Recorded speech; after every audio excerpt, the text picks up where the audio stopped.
18th of January 2009, and magically on our schedules, something popped up, and there was this video tour of the International Space Station. And what that means is that you're getting the straight skinny, the dirty laundry and everything. We didn't have a chance to clean up, and also we're in the middle of remodeling. STS-126, also known as the ULF-2 mission, came up about 6 or 7 weeks ago, and we're still putting everything together, putting it away. So things are a little bit cluttered up here. Certainly not dirty. We clean it all the time, but it's a little bit cluttered, so you're going to get a chance to see that. But along the way, you'll get to see real life of what the International Space Station is like, and you can see how proud I am, my crew is, and the entire space station team is of our beautiful International Space Station. And get ready, because it's big. And so we're very pleased to be able to show you this video today in high definition. Okay, here we are at the very front end of the International Space Station. This is the forward end of Node 2, and this is right behind this hatch is the PMA, the pressurized mating adapter, to which the space shuttle docks whenever the next space shuttle comes. We're about 1 month away from the 15A mission, STS-119, with Lee Archambault and Tony Antonelli and the rest of their great crew. You can see we have our flags up here at the most forward part. It's a 15-nation partnership, this International Space Station. So we'll start with the Node 2. We will stop at the Kibo module here, the Japanese pressurized module, and the Japanese logistics platform.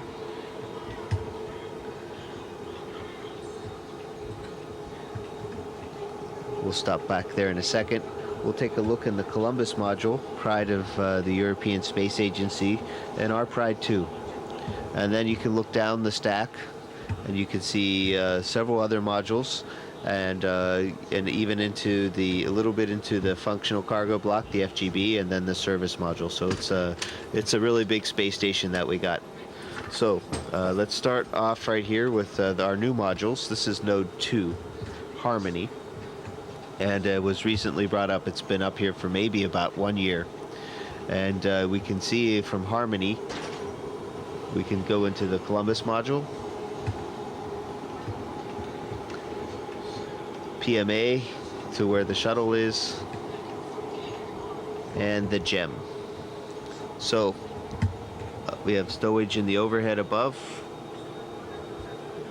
and an interim resistive exercise device until we get the advanced resistive exercise device up and running. We get to use IRED until ARED is good. And then there's a hatch below, little window that you can see out, see our beautiful planet. And that's Node 2.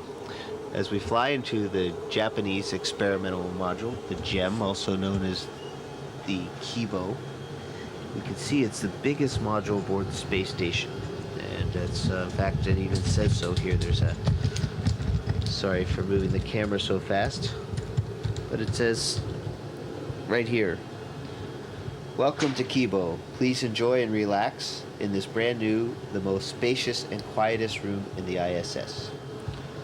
Along the floor we're temporarily stowing some panels, including the cabin, which is going to be useful for the toilet.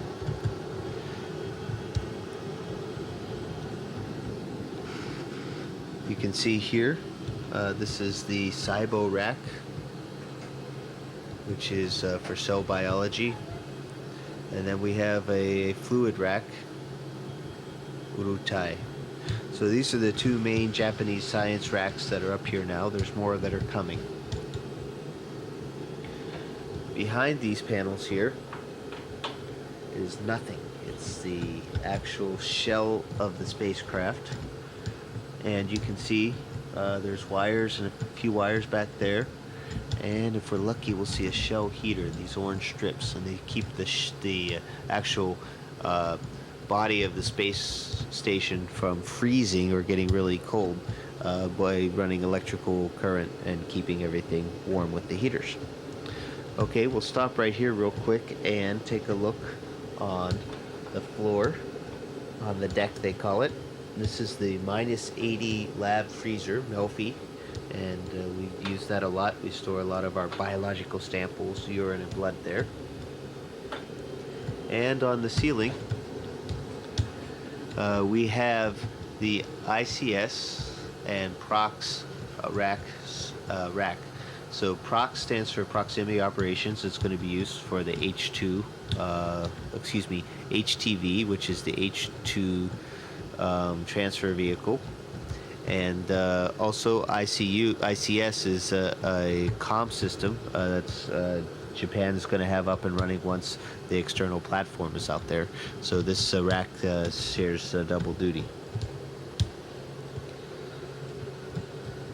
Okay, and we have the airlock here, which we haven't used yet, but it's ready to go. Once the exposed facility's there, the airlock will be great because then you can take something, put something in the airlock, and then outside is a robot arm that can take it and put it on the outside back porch.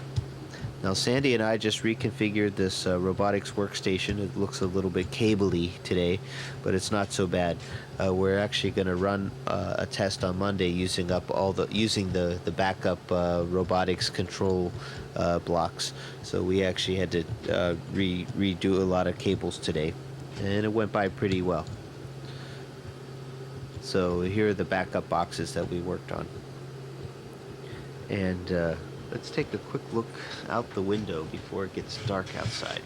We're going around the world every 90 minutes, so it gets we get to see a lot of sunrises and sunsets. Oh my goodness, it's beautiful out there. So this is looking out the port side of the space station, and we're actually also on the front side, so front port side of the space station. And let's take a look what we can see out there. We can see the robot arm I was talking about, the GEM RMS. Those orange things are the solar arrays on the port side. And you can see we have a full set, and 15A STS-119 is going to be bringing up the last solar array on the starboard side. And take a look. There's our beautiful blue planet there. And looking at this and where we are, I'd say we're over the South Indian Ocean. You can actually see some icebergs down there, so we're actually probably between Africa and Antarctica. You can actually see the different shades of the blue water. So that's the view we get to see every day up here. It's pretty nice. All right, closing the window shutter. The Japanese guys always think it's fun when we talk about closing the window. It's like, no, closing the shutter, because the window should never be open. Okay. Now we're going to float up. One of the few modules that actually goes up, and that's the Japanese, or the GEM Logistics platform, the JLP. It's very empty in here, very few handrails to grab on with your toes or your hands. And we have a few zero-G stowage racks right in here. We also have a few of these, what they're called soft dummy panels, which there's nothing behind. And it's a pretty nice closet up here in space. Then if you look down, you can see the deck, the airlock there on the port side. And we'll just float on right down. It's a lot of fun. Okay, so now fly with me. We're going to go to the Columbus module. Let me adjust my camera here.